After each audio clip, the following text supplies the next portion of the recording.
आज आपण अगदी कमी तेलात नाश्ता बनवून तयार करणार आहोत. हा नाश्ता बनवायला अगदी साधा सोपा आहे. कमी वेळेत कमी साहित्यामध्ये झटपट बनणारा नाश्ता आहे. हा नाश्ता दिसायला एवढा सुंदर दिसतो तेवढाच खायला पण टेस्टी, कुरकुरीत, क्रंची आणि चटपटीत लागतो. हा नाश्ता तुम्ही स्टार्टर म्हणून पण खाऊ शकता किंवा मुलांच्या टिफिनमध्ये पण देऊ शकता. हा नाश्ता बनवायला अगदी सोपा आहे. मी आशाच किचनमध्ये आपल्या सर्वांचं स्वागत आहे. आज आपण 1 वाटी रव्यापासून बनवणार आहोत टिक्या. तर त्यासाठी मी 1 वाटी 0 नंबरचा रवा घेतलेला आहे. अर्धा चमचा जिरा आहे, 1 चमचा चिली फ्लेक्स आहे आणि मीठ घेतलेलं आहे.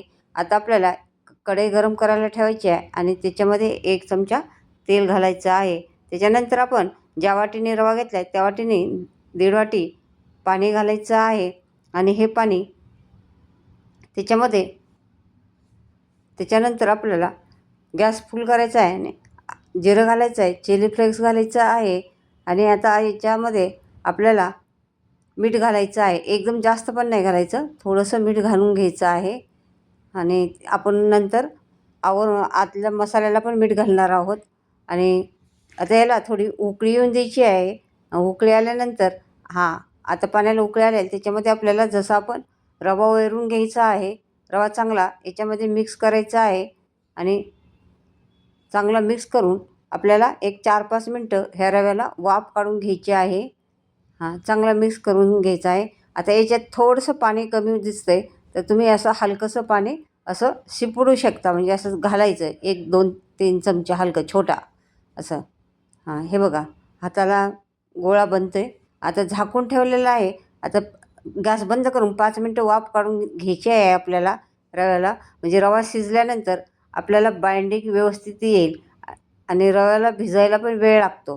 तर आता आपण याच्यातनं हे चांगलं मिक्स करून घेणार आहोत आणि हा रवा बाइंडिंग येते की बघा, चेक करू. बाइंडिंग आलेलं आहे. थोडंसं पाणी असं खाली लागल्यामुळं हलकंसं थोडंसं पाणी सोडलं आहे मी त्याच्यामध्ये आणि हे चांगलं मिक्स करून घेतलेलं आहे. बघा असा गोळा तयार करून घ्यायचा आहे आपल्याला, असा गोळा बनला पाहिजे. आता एका प्लेटमध्ये काढून घ्यायचं आहे आपल्याला. ते सगळं मिश्रण थंड होऊन द्यायचं आहे. तोपर्यंत आपण आतला मसाला तयार करणार आहोत. 1 चमचा तेल घातलेलं आहे. 1 चमचे तेल, अर्धा चमचा मोहरी घातली, अर्धा चमचा जिरं घातलेलं आहे. आता त्याच्यानंतर मी कांदा कट करून घेतलेला आहे. तर एक मध्यम आकाराचा कांदा कट करून घ्यायचा आहे बारीक आणि कांदा घालायचा आहे. कांदा चांगला परतून द्यायचा आहे. त्याच्यानंतर 2 हिरव्या मिरच्या कट करून घेतलेल्या आहेत. त्या मिरच्या चांगल्या परतून घ्यायच्या आहेत आणि त्याच्यानंतर थोडीशी कोथिंबीर घालायची आहे. 1 चमचा चिली फ्लेक्स घालायचा आहे, अर्धा चमचा हळद घालायची आहे आणि हे मसाला चांगला मिक्स करून घ्यायचा आहे. त्याच्यानंतर आपल्याला आपण ते बटाटे घेतले, हे बटाटे तुम्ही असं खिसणीवरती असे खिसून घ्यायचे आहेत, कारण आपल्याला याच्यामध्ये गाठी राहिल्या नाही पाहिजे. त्या असं एकदम मऊ लुसलुसीत बटाटा झाला पाहिजे. हा सगळा बटाटा याच्यामध्ये खिसलेला बटाटा घालून घ्यायचा आहे आणि आता आपण टाकला आहे अर्धा चमचा चाट मसाला आणि राहिलेला हरा धनिया आणि चवीनुसार आता मीठ घालायचं आहे. मीठ पण जपून घालायचं. पहिला आपण रव्याला पण मीठ घातलेलं आहे. तर त्याच्यानंतर हा सगळा मसाला बघा, बटाट्याचा मसाला आपण तयार करून घेतलेला आहे.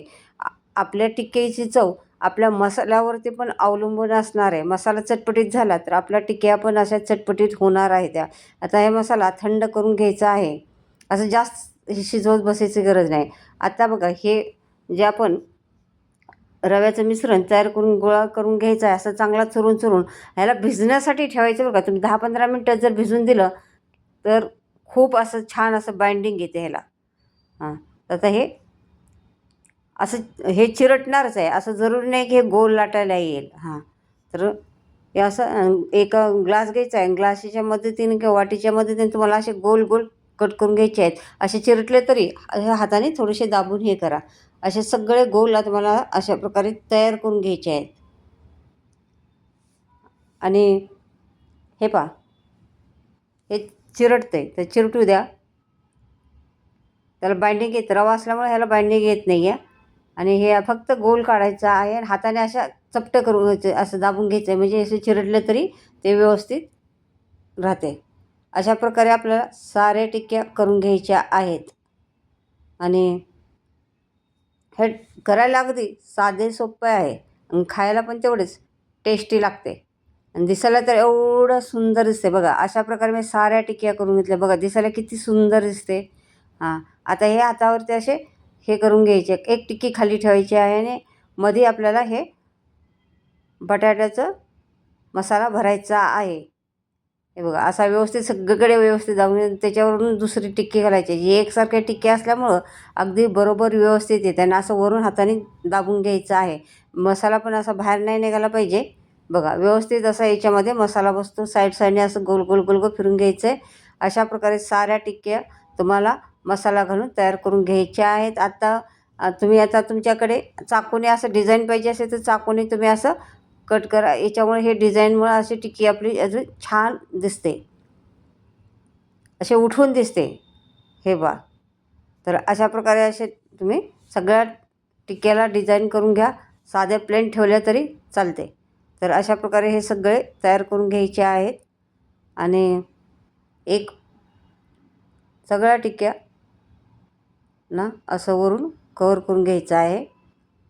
झटपट होतात, वेळ लागत नाही, कोणालाही येईल अशी ही रेसिपी आहे. हे बघा, अशा प्रकारे मी साऱ्या टिक्के बघा डिझाईन केल्यानंतर तर किती सुंदर दिसते, बघतच राहावं वाटतं असं. त्याच्यानंतर मी कढई घेतलेली आहे. तुम्ही पॅन घ्या. माझ्या पॅन खराब झाले आहे तर तुम्ही पॅन घ्या. पॅनमध्ये व्यवस्थित पलटी मारायला येते. कढईमध्ये अशा हाताला चटके लागतात. तेल लावून घ्यायचं आहे. जास्त बघा किती कमी तेलात, एकदम कमी तेलामध्ये हा नाश्ता तयार झालेला आहे. याला जास्त तेल लागत नाही आहे. आपण रवा पण शिजवून घेतलेला आहे, बटाट्याचा मसाला पण शिजलेला आहे, त्यामुळे जास्त व्हायला पण वेळ लागत नाही. बघा, खालच्या बाजूने कसं खरपूस भाजलेला आहे, असा कलर येऊन द्यायचा आहे. आता मी पलटी मारते. दोन्ही बाजूनी बघा असा चांगला दोन्ही बाजूने असा खरपूस भाजून घ्यायचा आहे. आता तुम्ही थोडंसं जास्त खरपूस भाजून घ्या, कारण मला दाखवायचं असल्यामुळं कसं असतं, थोडंसं लाईट हे होते. तर दोन्ही बाजूने बघा अशा प्रकारे आपल्या टिक्क्या तयार झालेल्या आहेत. कलर पण किती छान आलेला आहे. कुरकुरीत क्रंची टिक्क्या बनवून तयार झालेल्या आहेत. अशा प्रकारे आपल्या कुरकुरीत क्रंची चटपटी एक वाटी रव्याच्या टिक्क्या तयार झालेल्या आहेत. अशाच किचनच्या चॅनलवरती नवीन असाल तर चॅनलला सबस्क्राईब करा, लाईक करा, शेअर करा आणि कमेंट करा. पुन्हा भेटणार. Bye bye.